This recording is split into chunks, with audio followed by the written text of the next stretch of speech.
Thanks, guys, because as you know from today, I hate chatting and I hate talking, so, you know.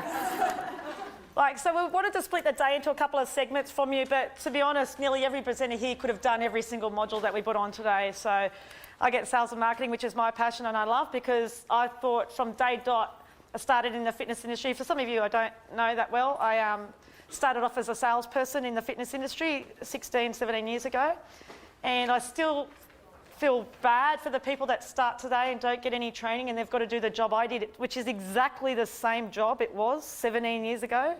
And I feel the training has not improved in the last 17 years. I just think that it's the same. Wendy Keegan used to train me and she was one of my inspirations, another wow woman, and you know, she was one of my mentors and stuff like that. So yeah, I feel like I really want to contribute in an intrinsic way, not so much extrinsic way, to help salespeople, and you guys help your salespeople on a day-to-day basis sell more memberships. You know, who here wants to sell more?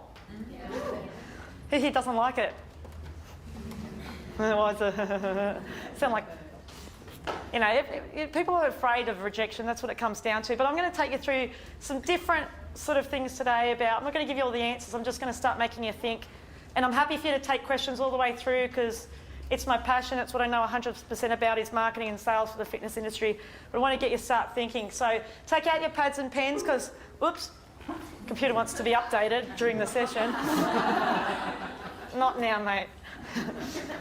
I really want to start getting you interacting with it, and that's what the other guys have done too, is trying to get you to interact with this session. So I really want you to bring out a paper and pen and write down some of these things. So I just want you to first write, who is your target market? Michelle was talking about target marketing group fitness.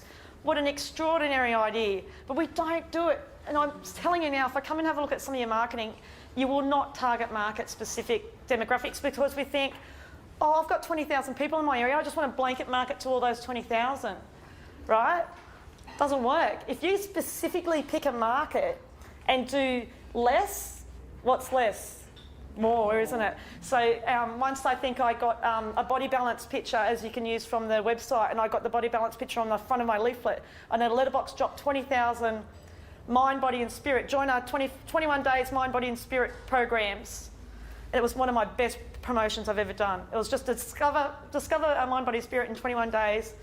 And it was, you know, Tai Chi, body balance, blah, blah, whatever mind, body, spirit things I had. And it was one of the best you know, from a flyer, one of the most respondent pieces of marketing material I've ever done. It was target marketing, but I could have thought, well, what about the guys that strength train? What about weight loss? What about this? What about that? Target marketing would be the #1 key I want you to think about. But who is your target market that you're trying to reach through your marketing piece? Write it down. And don't write everyone. I think it's for everybody, but maybe if you want to do it for your specific groups, you can do strength training for men between 18 and 25. But as long as you've got a couple of different things down, you can't say everyone, because that's not a target market. So does anyone got a target market that they specifically are for? Healthy Inspirations, what's yours? Yeah. Weight loss for what? Women? And then what's the age group?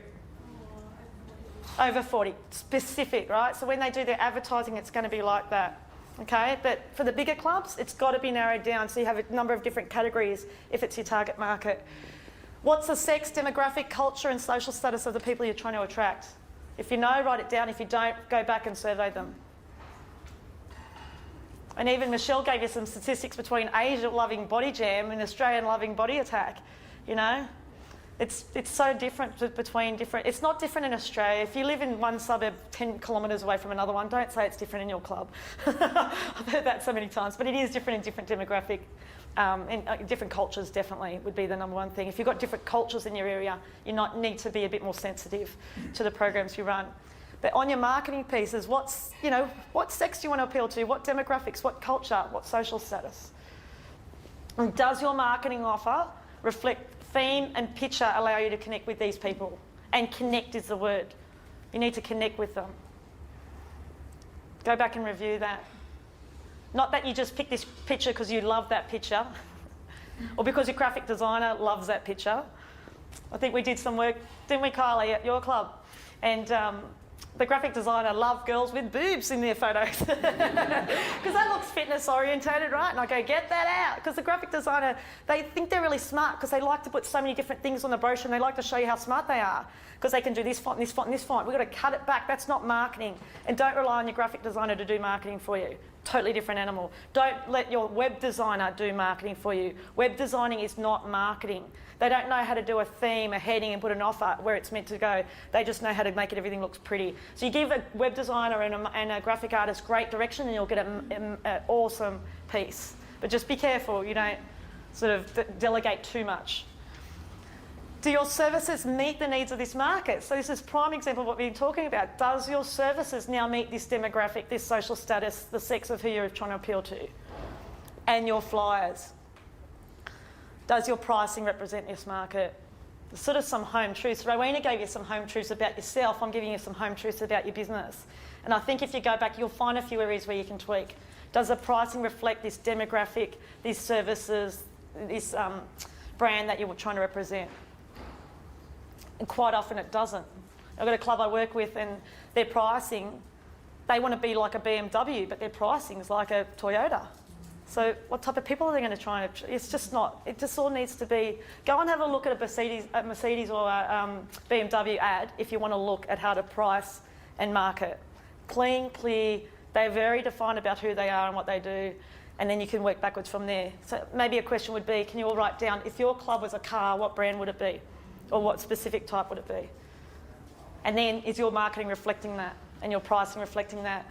And your demographics reflecting that? It's always good to think outside our industry when we have a good check about our business. So what car would you be?